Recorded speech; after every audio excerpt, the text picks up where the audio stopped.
पार्टियों की जो रीजनल पार्टी बन गई कांग्रेस अलग होके, उन सबको वापस शामिल होना चाहिए। सभी ने कांग्रेस में आकर कांग्रेस के झंडे के नीचे अपनी नई शुरुआत करनी चाहिए। क्या होगा कैसे होगा ये वक्त ही बताएगा। त्यामुळे त्या बुडत्या जहाजामध्ये पाय ठेवतील अशी मला शक्यता वाटत नाही।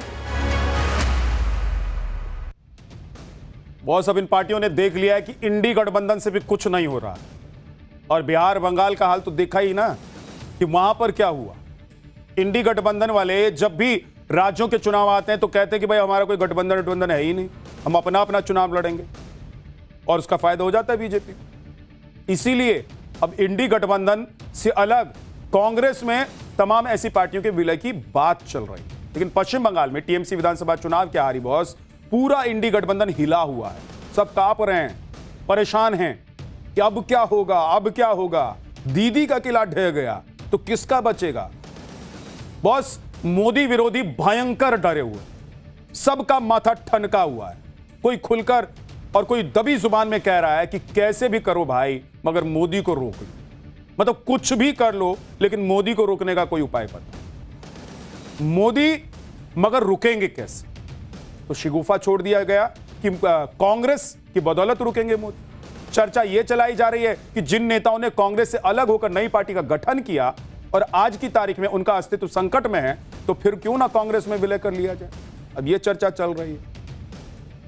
ममता बनर्जी की पार्टी टीएमसी में जिस तरह टूट हुई है ना बॉस, और उनके हाथ से सब कुछ जिस तरीके से फिसला है, उसने इस बहस को और ज्यादा जोर पकड़वा दिया, नया सिरा दे दिया इस बहस को। ममता करें भी तो क्या करें। वो दिल्ली में सोनिया गांधी से मिली तो उनके सामने यही प्रस्ताव रखा गया।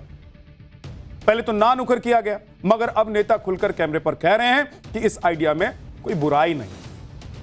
अशोक गहलोत जो कि राजस्थान के मुख्यमंत्री रह चुके हैं, पूर्व मुख्यमंत्री राजस्थान के, कभी कांग्रेस के राष्ट्रीय अध्यक्ष बनने से चूक गए। वो भी कह रहे हैं बॉस कि क्षेत्रीय पार्टियां अगर कांग्रेस में शामिल हो जाए और राहुल गांधी को अपना नेता मान लें तो वोटिंग पैटर्न ही बदल जाए। मतलब 2029 के लोकसभा चुनाव से पहले कांग्रेस गजब का सपना देख रही है। पहले कांग्रेसी नेताओं को सुनिए और फिर आपको बताऊंगा कि राहुल गांधी के दिमाग में क्या चल रहा है। पार्टियों की जो रीजनल पार्टी बन गई कांग्रेस अलग होके, उन सबको वापस शामिल होना चाहिए और राहुल गांधी को नेता स्वीकार करना चाहिए दिल से, पहले से। पूरे मुल्क में ये मैसेज होना चाहिए, अब इंडिया गठबंधन के नेता जो हैं वो राहुल गांधी जी हैं। ये मैसेज क्लियर कर होना चाहिए, तब जनता आपको कामयाब करेगी। वो देखती है एक तरफ नरेंद्र मोदी जी है, एक तरफ राहुल गांधी जी हैं। ये क्लियर कट मैसेज होगा, तमाम पार्टियों ने मिलकर के राहुल गांधी को नेता स्वीकार किया है, तो आप देखेंगे कि वोटिंग पैटर्न बदल जाएगा देश के अंदर। ये भूमिका अब सब राज्यों की जो पार्टियां उनके समझ में आ गया है, और इसलिए ममता बनर्जी हो, शरद पवार जी हो, कई जो सेकुलर वोट की राजनीति करने वाले जो पक्ष है, वो सबको लगता है कि अब देश बचाने के लिए कांग्रेस के साथ आना चाहिए, और वो प्रक्रिया शुरू हो गई। बॉस ये कांग्रेस के नेता है, इन लोगों के पास कोई और चारा भी नहीं है। अगर राहुल गांधी की तारीफ नहीं करेंगे तो राजनीतिक संकट इनके सर पर मंडराने लगेगा, करियर खत्म हो जाएगा इनका। लेकिन इनको भी अंदर से पता होगा कि जो राहुल गांधी अभी तक कांग्रेस के लिए कुछ ढंग का नहीं कर पाए, अगर सारी पार्टियों का विलय भी कर देंगे तो राहुल गांधी के हाथ में अगर मसाल थमा देंगे तो क्या राहुल गांधी कांग्रेस का जहां रोशन कर पाएंगे। अब ममता बनर्जी क्या करेंगी यह अभी तक क्लियर नहीं हुआ है, क्योंकि ममता बनर्जी को ऑफर तो कांग्रेस ने दे दिया है, मगर ममता बनर्जी की तरफ से क्लियर कट कुछ नहीं बताया गया। मगर उनकी मुश्किलें जिस तरीके से बढ़ रही हैं और बढ़ती ही जा रही हैं, वो जरूर इस तरफ इशारा कर रहा है कि आग लगी है तभी तो धुआं हो रहा है। आप देखिए कि ममता बनर्जी के खिलाफ एफआईआर दर्ज हो गई है। दीदी के खिलाफ कोलकाता के हेयर स्ट्रीट थाने में मामला दर्ज किया गया है। ममता पर धार्मिक भावनाओं को भड़काने का आरोप है। 9 मार्च 2026 को सांप्रदायिक भाषण का आरोप ममता पर लगाया गया। इससे पहले अभिषेक बनर्जी के खिलाफ फर्जी सिग्नेचर यानी कि दस्तखत के मामले में सीआईडी की जांच ऑलरेडी चल रही है। अभिषेक बनर्जी को 14 जून के लिए फिर समन कर दिया गया। 5.5 घंटे की पूछताछ हुई थी, उसके बाद उससे काम नहीं चला। सीआईडी ने कहा कि भैया फिर से आई। उनके खिलाफ पहले ही पार्टी के कई नेताओं ने मोर्चा खोल रखा है अभिषेक बनर्जी के खिलाफ। दिन रात जो पार्टी के नेता पार्टी छोड़ रहे हैं वो ठीकरा इन्हीं के ऊपर फोड़ रहे हैं कि भाई साहब जो है कई पार्टी छोड़ चुके हैं, बगावती तेवर दिखा रहे हैं कुछ लोग तो, और कईयों के कतार में होने की बात कही जा रही है कि सब लगे हुए लाइन में। कल किसका नंबर आ जाए पार्टी छोड़ने का ये कोई नहीं बता पा रहा है ठीक। अभिषेक बनर्जी को नेता मानने से ये सभी नेता जो बगावती तेवर दिखा रहे हैं वो इनकार करें नहीं भाई हमको नहीं चाहिए ऐसा नहीं। इज्जत नहीं करते हैं किसी की उम्र का ख्याल नहीं करते हैं, किसी का पद का ख्याल नहीं करते हैं, तो कोई इनके नेतृत्व में काम करेगा?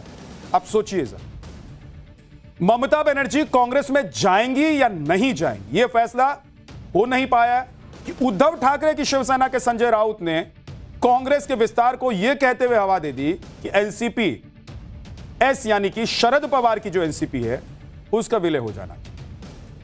पहले ही शरद पवार का जो एनसीपी टूट चुका है, उनकी पार्टी टूट चुकी है। अब जो बची हुई है शरद पवार की पार्टी उसका कहने की कांग्रेस में मिला दीजिए। जो हाल आज टीएमसी का है ना बॉस, 3 साल पहले वही शरद पवार की पार्टी का भी था। 2023 में एनसीपी 2 धड़े में बट गई थी, यानी कि एनसीपी के नेता तो गए ही, उनका वोट बैंक भी चला गया। महाराष्ट्र विधानसभा में अब सिर्फ 10 विधायक हैं शरद पवार की पार्टी के। ऐसे में संजय राउत कह रहे हैं कि इन फ्यूचर कुछ और हो उससे पहले मर्जर का डिसीजन ले लेना चाहिए, यानी कि भविष्य में कुछ हो उससे पहले मिला दीजिए। इस पर सुप्रिया सुले ने भी एक तरह की स्वीकृति दे दी, और सुनिए आप कि उन्होंने क्या कह दिया। ये समय है कि कांग्रेस पार्टी से जो फैक्शन बाहर निकले थे, नेता बाहर निकले थे और उसने अपने अपने दल खड़े किए, चाहे महाराष्ट्र हो, चाहे पश्चिम बंगाल हो, चाहे उड़ीसा हो, चाहे तेलंगाना हो, चाहे आंध्र हो, सभी ने कांग्रेस में आकर कांग्रेस के झंडे के नीचे अपनी नई शुरुआत करनी चाहिए और कांग्रेस को मजबूत करना चाहिए।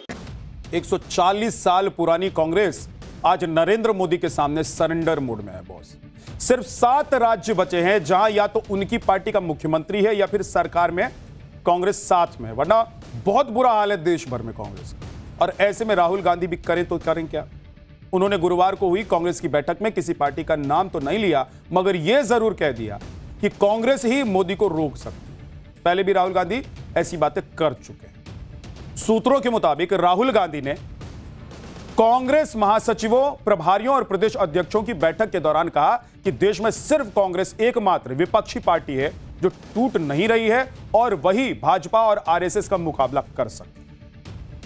हालांकि बीजेपी इस पर तंज कस रही है। महाराष्ट्र के मुख्यमंत्री देवेंद्र फडणवीस को आप सुन लीजिए कि उन्होंने इस पर क्या रिएक्शन दिया है।